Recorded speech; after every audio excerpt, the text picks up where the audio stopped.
How can famines affect your characters' lives? What causes famines? Who are the most vulnerable to famines? Find out on this episode.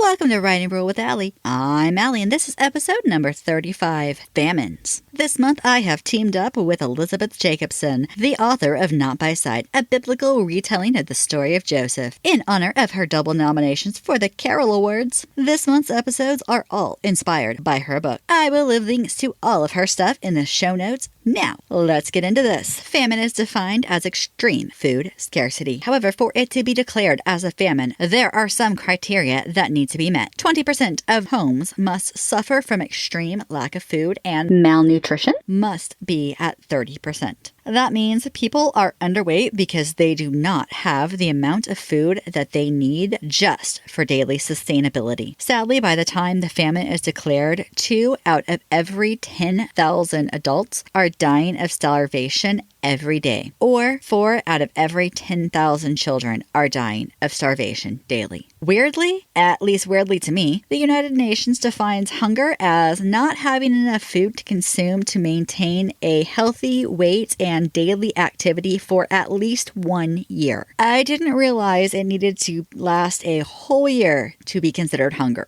Famines can be caused by short or too wet or dry growing seasons that lead to small storage for winter, or plagues that leave the gardens and crops uncared for or unplanted, droughts, too hot or too cold growing seasons. The price of food skyrockets, making it impossible for families to buy food, government policies, and more. Most causes of famine are caused by a mix of these things. Remember, when people are starving, they become desperate, and desperate people can become dangerous people. I'm not saying everyone will be, only that many people do. Another thing to remember is in history, many times governments or rulers would use food as a way to control people. Obey and you will eat, otherwise you will starve to death. Watching people suffer when someone could have saved them, especially if it was a child, will make your reader hate the person causing the suffering. Those who are most vulnerable to famines are children, pregnant, or nursing women. Children are far more likely to suffer diseases in famine, including diarrhea, dysentery, cholera, malaria, and pneumonia. Children under 5 are at extreme risk of acute malnutrition, and if they survive, it can have long-term effects. These could be mental delays, impairment, stunted growth, or physical delays and impairment. Malnutrition is when a person's food intake is less than the essential amount needed to sustain life for an extended period of time. There are 2 main signs that your character likely has malnutrition or a serious health issue, but your character will know if they are hungry, and that malnutrition is the most likely cause. The first sign is that your character loses 5 to 10% of their body weight within 3 to 6 months. This can be calculated with a scale. If there is no scale, other signs could be jewelry, clothing, and belts become looser over time. The second is the BMI, that's the body mass index, is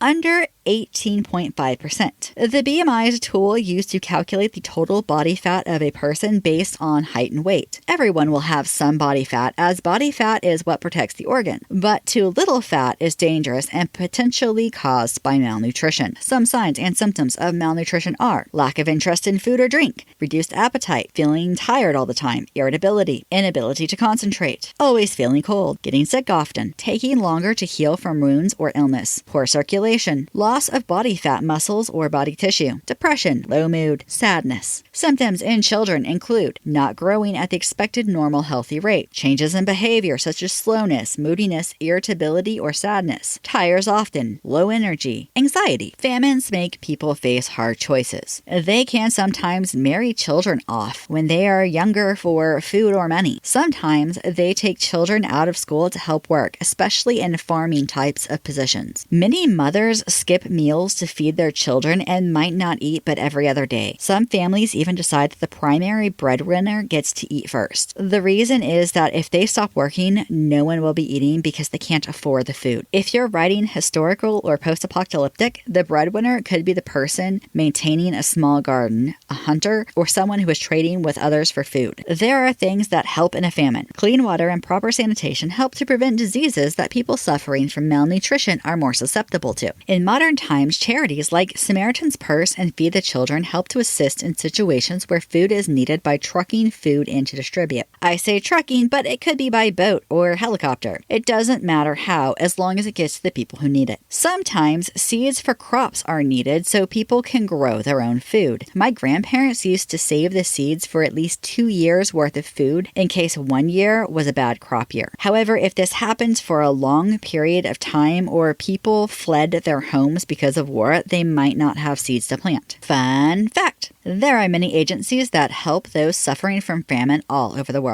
Not only are they trying to help those suffering from famines, but many have made it their mission to end hunger altogether.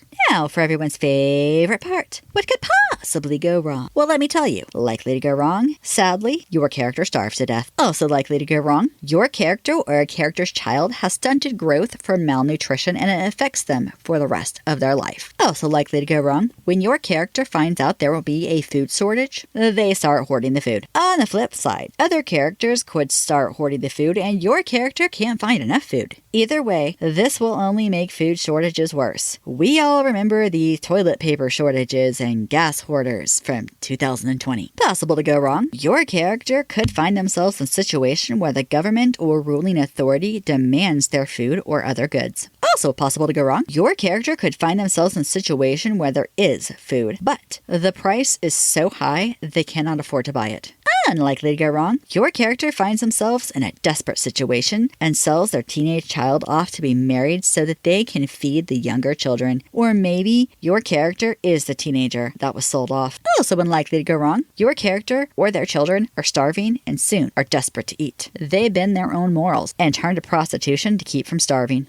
Improbable, but still technically in their own possibility. Your characters could turn to stealing food or gambling in an attempt to get more food. Also improbable, but still technically in their own possibilities. Your character finds themselves in desperate times. They or other characters could turn to cannibalism to stay alive. You can find this episode's show notes and helpful links to learn more on my website, AlleyHart.com. That's ALLEYHART.com. Check out the show notes for all the links to find Elizabeth and her book. Thanks for listening. Subscribe and follow for more episodes. Connect on my YouTube videos by dropping me a comment. A new episode comes out every Monday. Until then, happy wordsmithing.